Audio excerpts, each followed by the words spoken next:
की जब बात करेगा तो सुनिएगा। मेंडल ने अपना प्रयोग किया। अब पहला जौन प्रयोग किया वो एक शंकर क्रॉस पर प्रयोग किया। बात समझे। उस पर उसने दो नियम अपना दिया। आप इसको सब लोग को याद होगा। प्रथम नियम जो होता है प्रभाविता का नियम, जो लॉ ऑफ डोमिनेंस कहा जाता है। द्वितीय नियम जो दिया पृथक्करण का नियम, लॉ ऑफ सेग्रीगेशन कहा जाता है। अच्छा, केवल प्रश्न में यही पूछ देगा कि प्रथम नियम का नाम बताइए, तब प्रभाविता का नियम आप कहिएगा। द्वितीय नियम का नाम बताइए, पृथक्करण का नियम कहिए। अब कहता है कि दोनों नियम किस क्रॉस पर आधारित है, तो एक शंकर क्रॉस पर आधारित है। याद रखिए, एक शंकर क्रॉस पर। आप पूछेगा कि नियम किस सन में दिया गया था, तो 1865 कहिएगा। 1865 में इस नियम को दिया गया था। लेकिन पूरी दुनिया के सामने, पूरा विश्व के सामने ये नियम कब आया, तो 1900 ईस्वी में आया। इस सब आपको जानकारी होना चाहिए। माने मेंडल ने नियम दे दिया था, मेंडल ने अपना प्रयोग किया। सन वह लगभग 1850 के बाद प्रयोग करना उसने स्टार्ट कर दिया। 1822 में शायद उनका जन्म हुआ था। 1822 में जन्म हुआ था, उसमें नहीं हुआ था। 1850 में अपना उसने प्रारंभ कर दिया। 15 साल उसने प्रयोग किया। 7 साल तो लगातार प्रयोग किया मोटर पर। फिर नियम को बनाने में और 2-4 साल लग गए। तो 1865 में वो अपना तीनों नियम दिया। लेकिन लोगों के सामने जब नियम रखा तो लोग इस नियम को पालन नहीं करते थे। इसलिए नहीं करते थे कि उस समय उसकी जलवा थी। किसकी भाई, किसकी जलवा थी कि लोग इसको नियम को नहीं मान रहे थे। उसका नाम था डार्विन। मैंने बताया था कि डार्विन का उस समय जलवा था। सब लोग यही कहते थे कि डार्विन का ही बात सही है, डार्विन एक महान वैज्ञानिक है। उस समय जब अपना ये प्रयोग किए तो उस समय लोग इसको प्रयोग को नहीं माने। लेकिन बाद में कुछ वैज्ञानिक आए, आ करके अपना नियम दिए और लोगों को समझाने का प्रयास किया कि पहला ऐसा वैज्ञानिक है जिसने कुछ सर्च करके दिखाया है बायोलॉजी के क्षेत्र में। तब सन 1900 ईस्वी में ये नियम आपको दिया गया, हमारे पूरे दुनिया के सामने आया। और दोनों नियम एक शंकर क्रॉस पर आधारित है। अब बहुत उसने प्रयोग किया, क्रॉस कराया, एक शंकर क्रॉस कराया। तो पहला नियम आप सब लोग को याद होते हैं कि जब विपरीत लक्षणों वाले, विपरीत का मतलब होता है एक लंबा रहेगा तो एक बौना रहेगा। जब विपरीत लक्षणों वाले जनकों के मध्य में संकरण कराया जाता है तो F1 पीढ़ी में जो लक्षण दिखाई देते हैं उसको प्रभावी लक्षण कहते हैं, और इसी को प्रभाविता का नियम कहते हैं। बस सिंपल सी बात है। जब दो विपरीत लक्षणों वाले जनकों के मध्य में संकरण कराया जाता है तो F1 पीढ़ी में जो लक्षण दिखाई देता है उसको प्रभावी लक्षण कहते हैं, और इसी को प्रभाविता का नियम कहते हैं।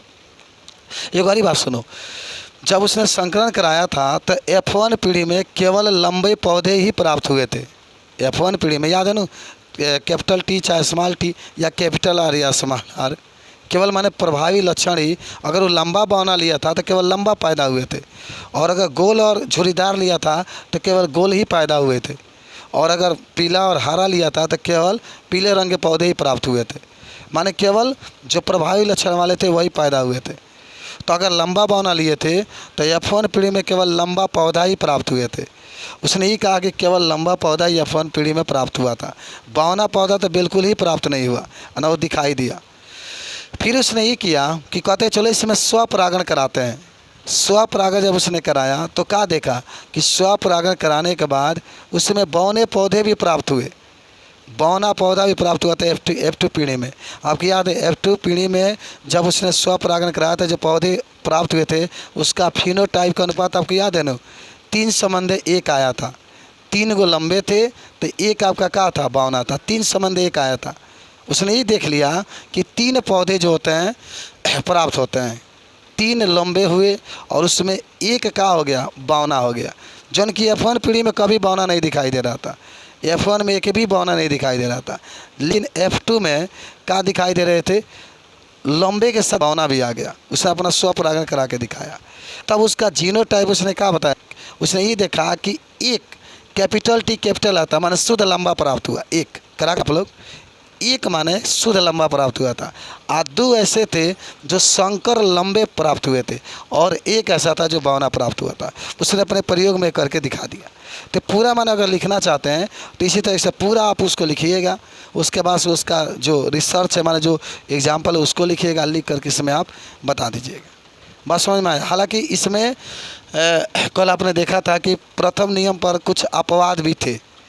कुछ अपवाद भी थे। अपवाद के रूप में उसने क्या देखा था, दो चीज़ देखा था। एक आपका था स्वप्रभाविता और एक आपका था अपूर्ण प्रभाविता। तो आपने स्वप्रभाविता, जिसको अंग्रेजी में क्या कहते हैं, को डोमिनेंस कहते हैं। स्वप्रभाविता अंग्रेजी में को डोमिनेंस कहा जाता है। तो स्वप्रभाविता में उसने क्या देखा कि जब उसने ये देखा कि जब पौधों के बीच में संकरण कराते हैं तो हम देखते हैं कि जो F1 पीढ़ी में पौधा बनता है, जो F1 पीढ़ी में पौधा बनता है वह बिल्कुल अपने माने जो जितने उसके जनक होते हैं उसके समान क्या होता है, मिलता जुलता है। F1 पीढ़ी में दोनों का माने गुण उसके अंदर, दोनों का लक्ष्य। ए बाबू संदीप क्या कर रहा है, मानव ढिमलाज भेजा साला। तो F1 पीढ़ी में उसने क्या देखा, F1 पीढ़ी में वो देखा कि दोनों जनकों का लक्षण उसके अंदर दिखाई दे रहा था। दोनों जो जनक थे उसका लक्षण उसके अंदर क्या कर रहा है, दिखाई दे रहा था। बात समझ रहे हैं। उसको उसने स्वप्रभाविता के याद करिएगा कि लाल, आपके किताब में बड़ा अच्छा अच्छा उदाहरण दिया है, ठीक है ना, बहुत अच्छा अच्छा उदाहरण दिया है। लाल पुष्प भी लिया था और सफ़ेद पुष्प लिया था, दोनों के बीच में उसने संकरण कराया था तो गुलाबी पुष्प बना था। दोनों का मिश्रण उसमें दिखाया है।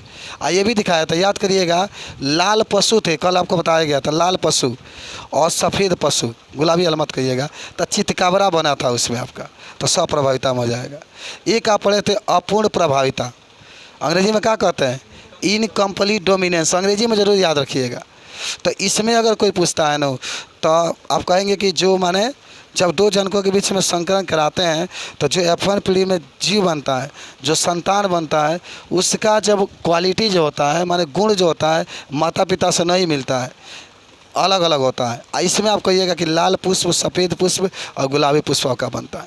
तो इस सब माने प्रथम नियम था। और द्वितीय नियम आपका याद है, पृथक्करण का नियम। आपको याद होगा पृथक्करण के नियम में ये कहा गया था कि युग्मक बनते समय दोनों जो एलील होते हैं या दोनों जो जीन होते हैं क्या होते हैं, अलग अलग हो जाते हैं, अलग अलग हो जाते हैं। और फिर आपस में जब मिलते हैं तो दोनों एलील आपस में क्या होते हैं, जुड़ जाते हैं। तो इसी को हम लोग क्या कहते हैं, पृथक्करण का नियम कहते हैं। अलग होते हैं लेकिन फिर आपस में क्या होते हैं, मिलते हैं, तो फिर दोनों का गुण इसमें क्या होता है, उपस्थित हो जाता है। तो इसी को हम लोग क्या कहते हैं, पृथक्करण का क्या कहते हैं, नियम कहते हैं। ये दोनों नियम, प्रभाविता के नियम, पृथक्करण के नियम, एक संकर क्रॉस पर क्या होता है, आधारित होता है। ये डाटा पूरा याद रखिएगा, आप मत भूलिएगा। पाठ मैंने ऐसा पढ़िए कि पूरा आपका मुँजबानी याद हो जाए। जैसे मैं खड़ा होकर बोल रहा हूँ, आप भी खड़े होकर के उसे बोलें, ठीक है। चलिए आगे हम लोग बढ़ते हैं। और समयुग्मजी, विषमयुग्मजी के बाद मेंडल का नियम भी देख लिए, प्रभाविता के नियम भी देख लिए, अपूर्ण प्रभाविता भी हम लोग देख लिए, ठीक है। पूरा आपका दिया उदाहरण ये भी देख लिए। चलिए अब आपका आता है तनी ब्लड ग्रुप के बारे में आपको पढ़ाना था।